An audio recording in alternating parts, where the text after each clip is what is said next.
Screen Team is back at you. We are brought to you by Whitworth Gift Chest Jewelers, where Walmart is next door to us, Fearless Social, and Poplar Bluff Drywall. You can check out the Screen Team. You want to know more about Tonica? Well, you can find out by going to screenteampb.com. She's got a little bio on there. She's got information on her favorite movies and actors and actresses and all that kind of good stuff. It's all at screenteampb.com. Today we're doing awesome epic books that were made into epic movies, and this next one is probably the greatest one of them all. Yes. Gone with the Wind, man. Yeah. Gone with the Wind. I've never ever read the book, and this is actually the first time I've ever seen the movie in its entirety. First off, have you read the book? Yes, I've read the book. Surprisingly, yes, I have. And how is it? It's a lot. Well, about everything you're going to see in the movie. The basic part of it is in the book, but there's so much to the book because when one of the directors, Fleming, he would not go by what the book did. And so I know Vivian Leigh, she came in with the book and she would say, this is the original source. And he would get mad at her for doing it. And she kept saying that he was going so off target from the book because I guess she was a fan of the book. And so some of it is and some of it's not. But yeah, there's so much more to the book. Of course, you're going to find more to the book than you are the movie. So the movie, do you like the movie? I like the movie. I mean, there's aspects about the characters, that the casting, that do not fit what the book said. But like overall, what? Well, Vivian Leigh, she's supposed to have like a strong chin, a pointed nose, and hard eyebrows.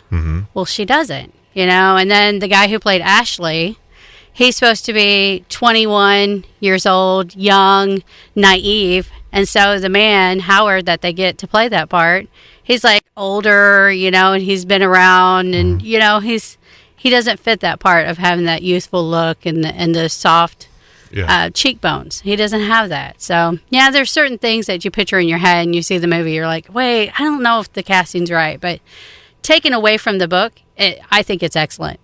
I agree, man. It is a great movie. This is the first time I've ever seen it in its entirety. I've always seen scenes and like the classic scenes or the, frankly, my dear, that kind of stuff. But I never, ever seen it all the way through. And I was just amazed on how epic it really was. Yeah. Big sets. Yeah. And big on-location sets and tons of extras and epic score. Well, it's amazing how they did that without CGI. Yeah. I was talking to you earlier about how they got UCLA to do advanced physics so they can figure out how to do the pictures and do the sunset, the lighting come through the type of sunset, and then figure out how to do it so it looked like it was actually the sky behind them, and about the burning and everything, and how UCLA physics guys did this for them. The department, had to figure that all out. That's fascinating to me.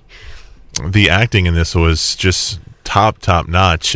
Vivian Leigh, who I've only seen her in a couple of roles, and each of the roles she won an Oscar for. Yes. She won an Oscar for this role, and she also won one for Streetcar Named Desire. And in both of those films, she's just like nuts. Yeah. She's just like she's like off her rocker and just moody and the whole time I'm watching this film, I'm like, oh, what is it about her, man? She's a pain in the butt. Why are you guys trying to? Why are you guys even messing around with her? But she had the beauty. She had the. She was it. She was Yeah. She was that it girl that everybody. Yeah, and she was wanted, charismatic, and then she drew people to her. Yeah. But she loved to be center of attention. So did Rhett. And I think that's a lot of where they butted heads in their personalities, because they both wanted to be.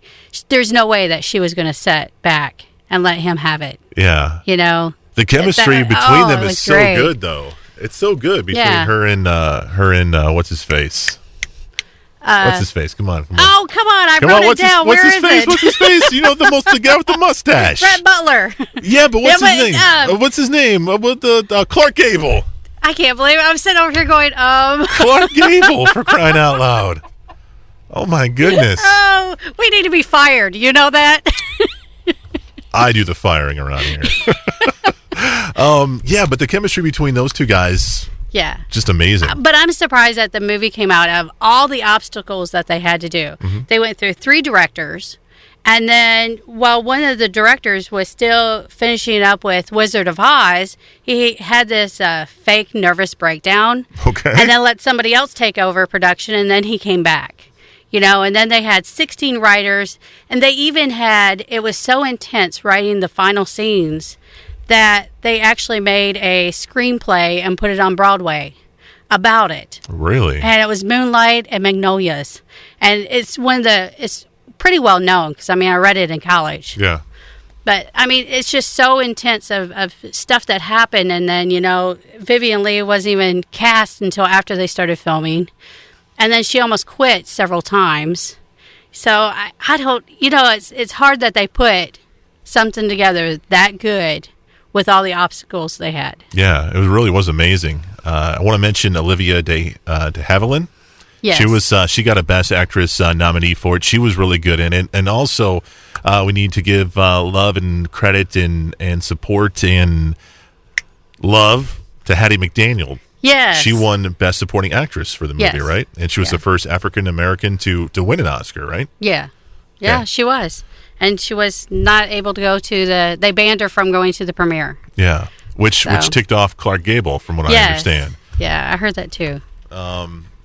This movie was just awesome, and I felt like it was a soap opera to me. Like, this happens. I'm like, oh okay, all right, and then I feel like I'm giving a spoiler away, but I'm just going to say it anyway. When the daughter dies, I was like, "Oh man, she jumped off the horse and just like the grandpa. Oh no, man, no." Right. And then at the very end, when Clark Gable's like, "Girl, and he leaves, I was like, "Yeah, that's so true." But then she's like, Yes. "Oh, I'm going back to Tara." I'm like, you know what? Why don't you just stay where you are. She got her status. She got to be rich. She got everything. But, at the end, she wasn't happy, So you think about it in your head, you're going, okay, if she was with Ashley, would she have been, happy? Let's talk about this for a second, okay? Let's just take a minute to talk about this for 1 second, all right? If we're getting into the soap opera, let's get into it, okay? You got somebody like Rhett Butler. Right. Good-looking guy, lots of money. Yeah. Charming, the whole 9 yards, but she doesn't want him. She still wants that Ashley loser. Right. What's up with that? Can you explain this to me? What's up? What did Ashley have that made it so? I think it was just the charm. I think she liked the drama. You know what I mean? I think that had a lot to do with it, and she didn't want to close her options yet because she was after status. She was after all of these top things, and that's why she focused. I think that's why she focused on certain men. Let me ask you something. Yeah. Was it because she couldn't have him? Probably. I know that happens. Yeah. Oh boy. I mean, what would have happened if she did? If she could have had, they would have been divorced in a couple of years. Right. I'm just saying.